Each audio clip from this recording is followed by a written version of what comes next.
بسم اللہ الرحمن الرحیم، شروع اللہ کے نام سے جو بڑا مہربان نہایت رحم کرنے والا ہے۔ ایک شہر میں ایک بدکار عورت مر گئی تو اس کے گھر والوں نے اسے دفن نہ کیا بلکہ ایک کوڑے کے ڈھیر پر اسے پھینک دیا۔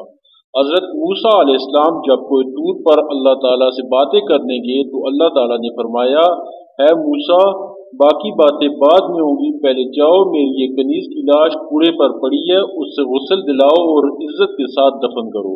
حضرت موسیٰ علیہ السلام کوئی دور سے واپس آئے اور شہر میں داخل ہوئے۔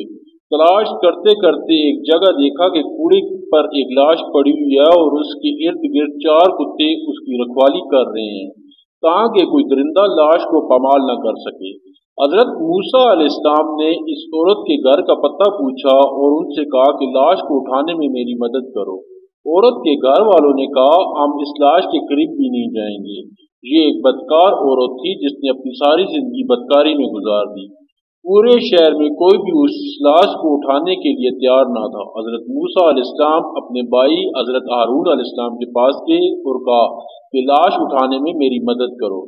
دونوں نے لاش کو اٹھایا اور جب غسل دینے کی باری آئی تو شہر کی کوئی عورت بھی اس کو غسل دینے کے لیے رضامند نہ ہوئی۔ یہ دیکھتے ہوئے حضرت موسیٰ علیہ السلام نے اپنی زوجہ اور اپنی بہن کو حکم دیا کہ اس عورت کو غسل دو۔ غسل کے بعد اپنے بھائی حضرت ہارون علیہ السلام کی مدد سے اس عورت کو دفن کیا گیا۔ دفنانے کے بعد جیسے ہی آپ علیہ السلام واپس آ رہے تھے تو شہر والے آپ کے سامنے آ گئے۔ وہ سب مل کر آپ علیہ السلام سے کہنے لگے، اے موسیٰ، ہمیں اس بات کی وضاحت دو کہ ایک بدکار عورت کو اتنی عزت کیوں دی گئی، یا پھر وہ کلمہ جو آپ علیہ السلام نے ہمیں پڑھایا ہے وہ واپس کرنے آئے ہیں۔ حضرت موسیٰ علیہ السلام نے لوگوں سے فرمایا، اے شہر کے لوگوں، جو حکم اللہ نے دیا میں نے اس کی تعمیل کی ہے۔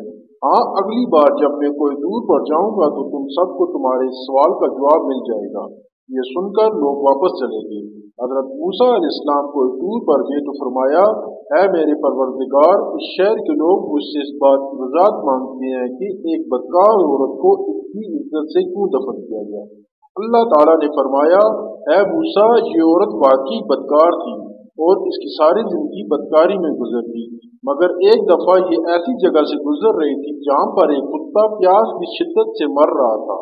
اس نے پانی کے کنویں سے اپنے کپڑے گیلے کیے اور کتے کے منہ میں نچوڑ دیے۔ یہ اس کتے کے منہ میں جب پانی آیا تو اس کے تڑپتے جسم میں جان آ گئی۔ مجھے اس عورت کی یہ رحم دلی پسند آ گئی اور میں نے اس کے سارے گناہ معاف کر دیے اور موت کے فرشتے کو حکم دیا کہ اس کی روح قبض کر ڈالو تاکہ آئندہ یہ بدکاری نہ کر سکے۔ اللہ تعالیٰ سے دعا ہے کہ ہم کو نیک کام کرنے اور حدیث محمدی صلی اللہ علیہ وسلم پر عمل کرنے کی توفیق عطا فرمائے، آمین۔